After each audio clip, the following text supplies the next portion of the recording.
27 তারিখ 10 মাস 25 সাল বিকেল 5টা বের হলাম আমরা তিনজন আজকে একটু ঘোরার জন্য। প্রতিদিনই ইচ্ছে করে কোথাও না কোথাও যে একটু ঘুরে আসি, তাই আজকেও বের হলাম। এখানে প্রতিদিনই যাই আমি, কারণ এই রাস্তাটা ফাঁকা থাকে আমাদের পশ্চিমে। সাথে এই যে দ্বন্দ্ব ভাই আছে, আর ওই যে পিছনে একটা বাচ্চা আছে পরশ,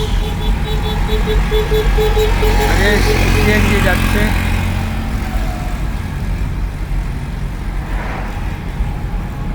সবাই ভালো থাকবেন। ভিডিওটি যদি দেখে থাকেন আপনাকে অসংখ্য ধন্যবাদ, একটি লাইক করে দিবেন।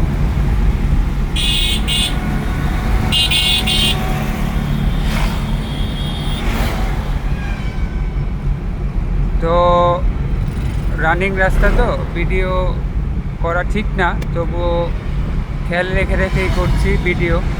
রানিং গাড়িতে ভিডিও করা ঠিক না।